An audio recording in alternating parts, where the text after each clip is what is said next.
Robert J. Campbell here, coming to you late in the day, later than I would like.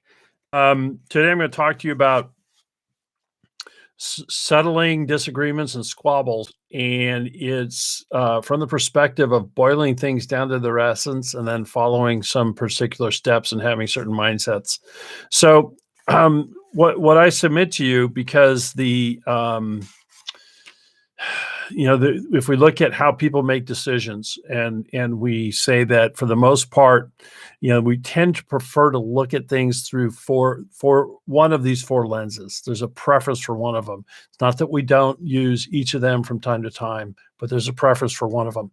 And so I'm going to give you these four words, and I would suggest that you write them down and memorize them, because they're critical to having productive conversations. So, effectiveness, harmony, accuracy, authenticity. And I'll say them one more time: effectiveness, harmony, accuracy, authenticity. And what we see, or what I see when I work with people, is that I can pretty much distill any point of view down to one of these that the person prefers over the others. And so, the leader, for example, who prizes harmony will prize everyone getting along, sometimes for the sake of the mission. There might be some compromise there. Effectiveness, many people are completely committed to effectiveness and will forsake harmony for that. And so you can have a disagreement where someone prizes harmony, someone prizes effectiveness. And, I don't like to talk politics on this, but this is a really public example. And I want to make it clear, I'm not taking any sides. All I'm saying is, here's an example.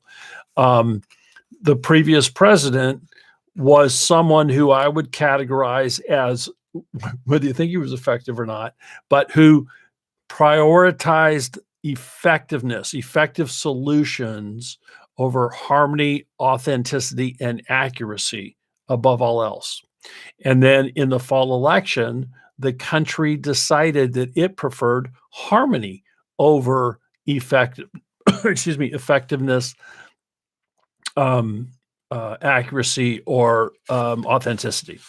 And so that's just a very public way to view this and to see it. And so when you're having a disagreement with someone, it's imperative that you take the time to digest and to look through those four words and go, what is going on? What's my perspective? Now, more often than not, you're going to have the same perspective on things because you have this innate preference.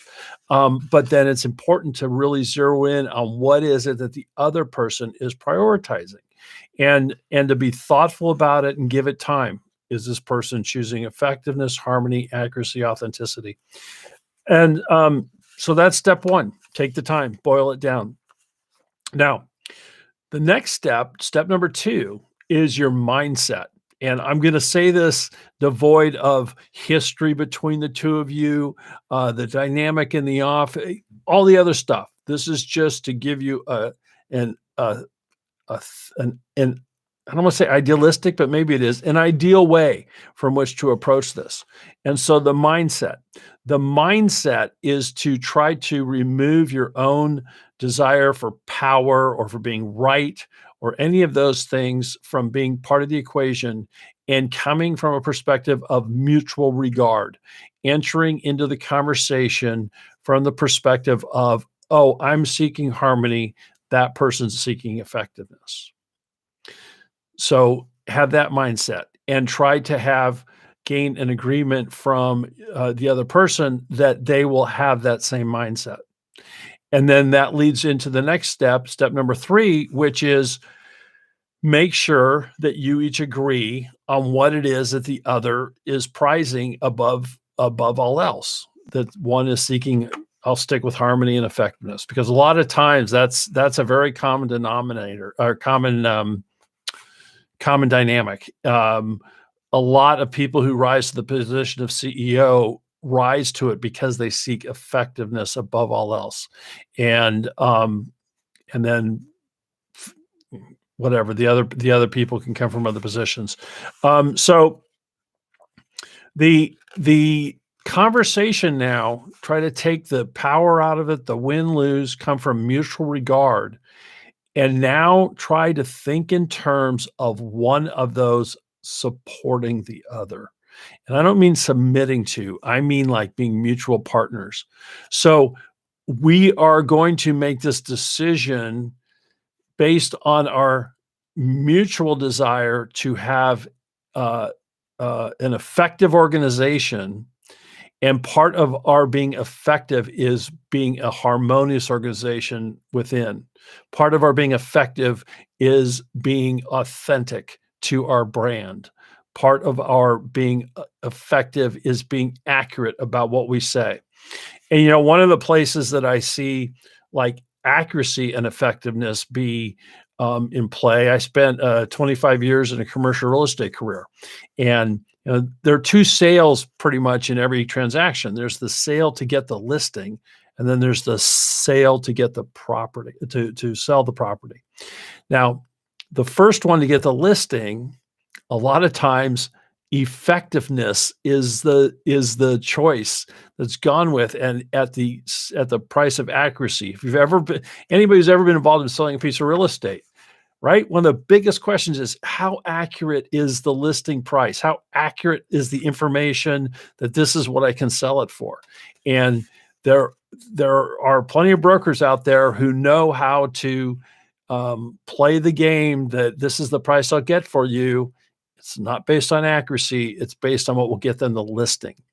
And then the tough part is that now they have a rough road to hoe moving forward because of their lack of total commitment to accuracy, now leading to the prospect that property's not going to sell for what they said it was going to be sold, what it would sell for, and that now you have a whole new set of things to deal with.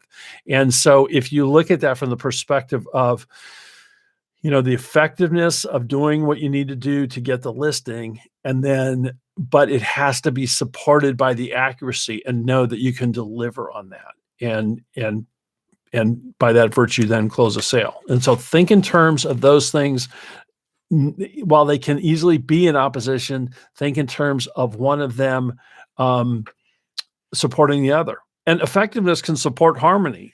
Having effective solutions, having effective procedures can cause and be a source of harmony with an organization. So, just narrow it down to those things. And then the final thing, number 5, is throughout this process, and it comes back to mindset. And if you followed me at all, a lot of what I talk about is mindset. It's strategy. It's how do I look at these things? Um, and so throughout, don't look at it as my power over yours. It's not I'm coming from authority, or I'm coming from this win lose perspective. And as I say win lose, a lot of people think, oh well, win win. Well, win win is possibly true, but what really comes down to in an organization is that everything is filtered through the customer. What is best for the customer?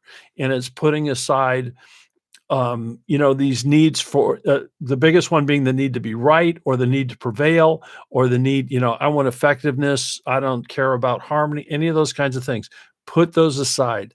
Stay customer focused on what's best for the customer, and then work with each other from mutual regard, and look at these differences and turn them around, flip, do a judo flip even, and put each one in support of the other for a truly winning, prosperous solution.